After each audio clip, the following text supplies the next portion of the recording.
Assalamualaikum warahmatullahi wabarakatuh. Alhamdulillah wassalatu wassalamu ala rasulillah amma ba'du.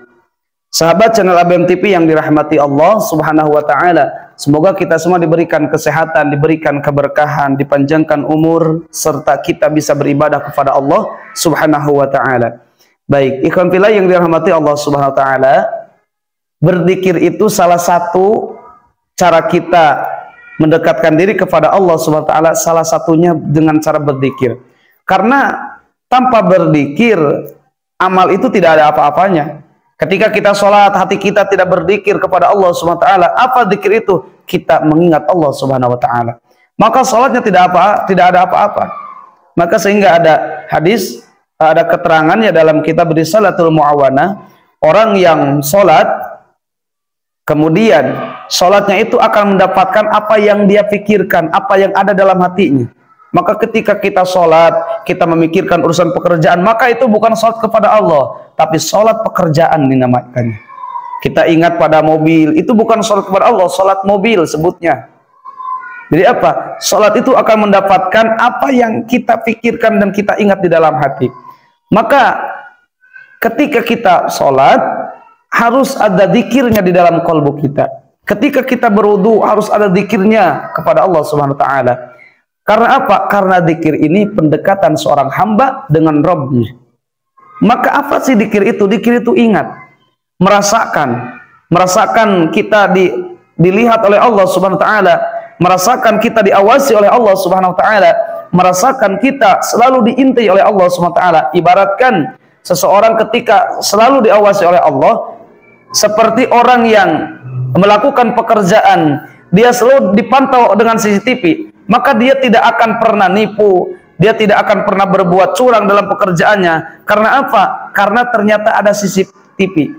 Nah, begitupun orang yang merasa diawasi oleh Allah Subhanahu wa taala, dia tidak akan berani bermaksiat kepada Allah. Karena apa? Karena dia merasakan Allah itu selalu melihatnya. Itu yang paling luar biasa amalan, disebut dengan ihsan. Jadi ihsan itu seolah-olah kita melihat Allah. Jika kita tidak melihat Allah, maka pikirkan Allah itu melihat kita. Ikhwan fillah yang dirahmati Allah Subhanahu wa taala, di sini ada zikir yang mana? Bacakan zikir ini setelah sholat tahajud, setelah malam, ataupun ba'da sholat, setelah sholat fardu. Jangan tinggalkan zikir ini. Setelah sholat sunat, setelah sholat fardu, jangan ditinggalkan zikir ini, yang mana keutamaannya sangatlah luar biasa. Yang pertama, menyebut nama Allah, yaitu Asmaul Husna. Asmaul Husna itu artinya asma-asma Allah, nama-nama Allah yang paling baik, sehingga dinamakan dengan Asmaul Husna. Walillahil asmaul husna fad'uhu biha. Kata Allah, milik Allah itu, Allah mempunyai Asmaul Husna, maka fad'uhu biha, berdoalah dengan menggunakan Asmaul Husna. Kita berdoa dengan Asmaul Husna. Karena diantaranya Nabi Zakaria itu, diuji oleh Allah, tidak mempunyai anak. Tetapi ketika beliau munajat kepada Allah, yang pertama diucapkan Nabi Zakaria itu adalah kalimah Allah, Asmaul Husna, Ya Rabbi, Ya Rabbi, Ya Rabbi.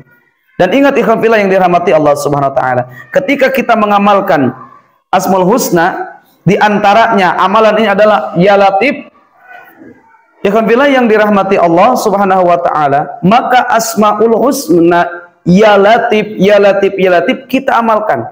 Bahkan sebagian keutamaan Ya Latif itu adalah untuk menarik rezeki, yang diamalkan dengan jumlahan 133.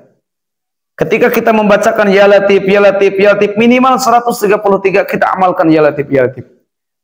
Nah, jika untuk usaha lancar diniatkan tawasul, namanya tawasul dengan kalimat Allah, yaitu Asmaul Husna, kita bacakan untuk pelancar usaha, pelaris usaha, kita minta kepada Allah setelah mengucapkan kalimat tersebut, yaitu dengan 129 kali. Itu keutamaan Ya Latif. Yang pertama, setelah sholat fardu kita bacakan Ya Latif, Ya Latif, Ya Latif 133 kali. Dan yang kedua, kita bacakan ayat Al-Quran surah Asyura ayat 19, yang mana bunyinya Allahu latifum bi'ibadihi yarzuqu man yasha wa huwal qawiyyul aziz. Allahu latifum bi'ibadihi yarzuqu man yasha wa huwal qawiyyul aziz. Kita zikirkan kalimat tersebut. Nah, yang artinya Allah itu maha lembut kepada hambanya. Yarzuqu man yasha, yang memberikan rizki kepada makhluk yang dikehendaki Allah.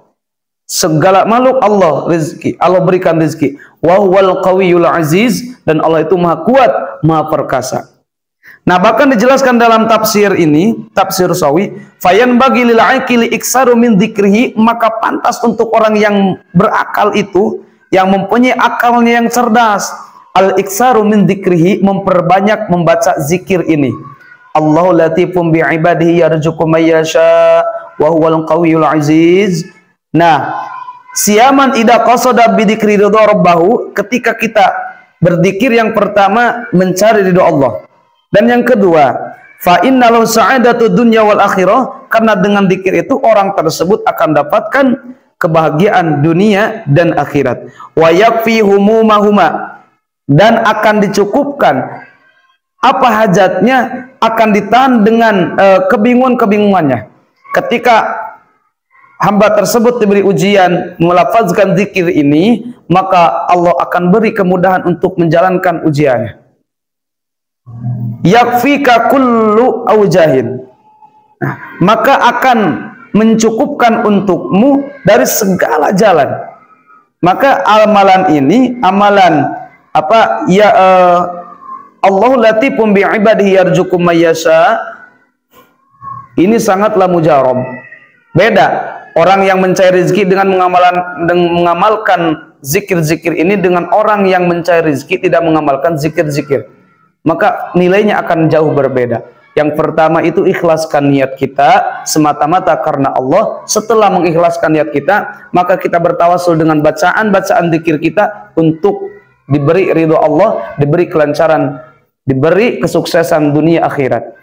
Nah, yang ketiga itu membaca doa yang diajarkan Rasulullah SAW di dalam kitab Al-Adhkar. Rasulullah selalu membaca doa ini ketika sholat subuh, setelah sholat subuh. Yang mana doanya? Allahumma inni as'aluka, Allahumma inni as'aluka ilman nafi'an wa rizqan thayyiban wa amalan mutaqabbalan.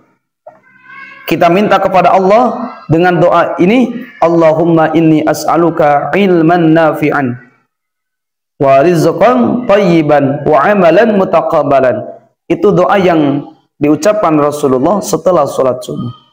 Setelah kita mengetahui zikir ini, kita amalkan zikir Ya Latif, kemudian Allahu latifum bi ibadihi yarzuqu may yasha, kemudian baca doa Allahumma inni as'aluka ilman nafi'an wa rizqan thayyiban wa amalan mutaqabbalan. Ikhwan fillah yang dirahmati Allah Subhanahu wa taala, semoga bermanfaat.